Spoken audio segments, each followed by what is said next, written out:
Selamat datang di Omah Sate Pak D. Klamut. Pada saat ini kita akan bersama-sama merenungkan firman Tuhan dengan judul Pekerjaan dan Pelayanan. Marilah sebelumnya kita berdoa.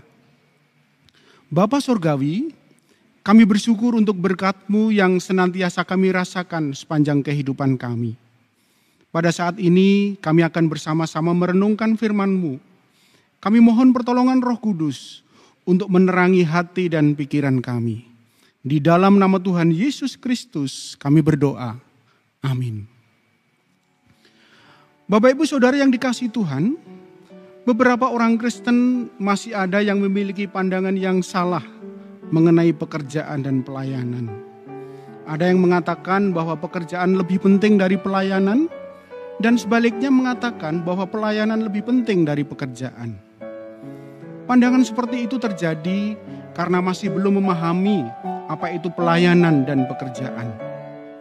Pekerjaan dan pelayanan bukan untuk dipilih salah satu, mana yang lebih penting, tetapi keduanya harus dilakukan dan kita harus membuat keseimbangan.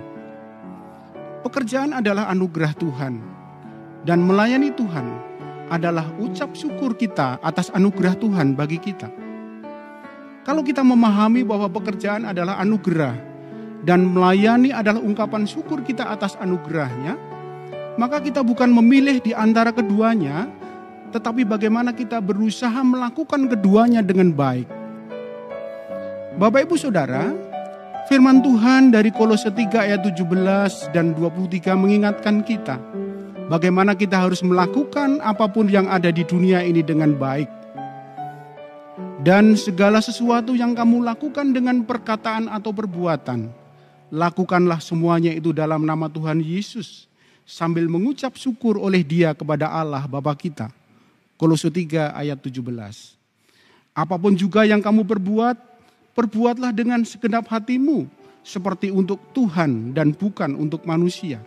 Kolose 3 ayat 23. Bapak Ibu Saudara, kita diberi waktu oleh Tuhan 24 jam sehari. Kalau kita berhitung dengan waktu, berapa jam kita gunakan untuk bekerja? Berapa jam kita gunakan untuk pelayanan? Ternyata masih ada cukup waktu bagi kita untuk kita gunakan untuk melayani Tuhan. Hanya saja kita sering menyia-nyiakan. Sebagai anak Tuhan, kita harus mengelola waktu dengan baik. Kita berdoa kepada Tuhan memohon hikmat agar kita dapat mengelola waktu kita dengan baik, waktu untuk bekerja dan waktu untuk melayani. Tuhan menghendaki agar kita bekerja dan melayani. Bekerja dengan baik dan benar merupakan salah satu bentuk pelayanan kita kepada Tuhan. Bagaimana kita menjadi karyawan yang baik, menjadi pengusaha yang baik, menjadi pekerja yang baik, itu akan menjadi teladan dan berkat bagi orang-orang di sekeliling kita. Apapun profesi dan pekerjaan kita, harus kita lakukan dengan baik.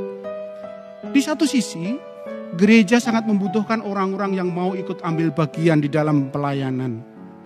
Pelayanan kepada Tuhan harus didasarkan pada hubungan yang baik dengan Tuhan. Karena pelayanan adalah bentuk ungkapan syukur kita kepada Tuhan. Kita melayani Tuhan bukan untuk mencari popularitas, mencari keuntungan, atau hal-hal yang bersifat duniawi.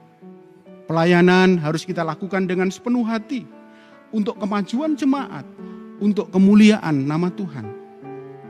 Tidak harus menunggu ketika kita sudah pensiun. Tidak harus menunggu ketika anak-anak sudah besar. Tidak harus menunggu ketika sudah mapan ekonominya. Kita melayani Tuhan dengan mempersembahkan apa yang kita miliki. Kita melayani Tuhan dengan kemampuan dan talenta yang ada pada kita. Pekerjaan dan pelayanan harus berjalan seiring. Orang yang memiliki hubungan baik dengan Tuhan tentu akan bisa bekerja dan melayani dengan baik. Bapak Ibu Saudara, sebagai penutup renungan ini, marilah bersama-sama kita membaca 1 Korintus 15 ayat 58. Karena itu saudara-saudaraku yang kekasih, berdirilah teguh, jangan goyah, dan giatlah selalu dalam pekerjaan Tuhan. Sebab kamu tahu bahwa dalam persekutuan dengan Tuhan, jerih payahmu tidak sia-sia. Demikian firman Tuhan hari ini. Biarlah Tuhan memampukan kepada kita untuk bisa melayani dan bekerja dengan baik. Amin. Marilah kita berdoa. Kami bersyukur kepadamu ya Tuhan, untuk keluarga, untuk pekerjaan, dan kami bersyukur untuk setiap berkat-Mu yang sungguh kami nikmati sepanjang kehidupan kami. Terima kasih untuk firman-Mu yang sungguh menguatkan kami. Kiranya Tuhan menanamkan di dalam hati kami, dan kami dimampukan untuk dapat melaksanakan di dalam kehidupan kami sehari-hari. Kami mohon ampun atas dosa dan kesalahan kami Tuhan. Di dalam nama Tuhan Yesus Kristus kami berdoa. Amin. Bapak Ibu Saudara, demikianlah firman Tuhan hari ini. Kiranya Tuhan memberkati kita.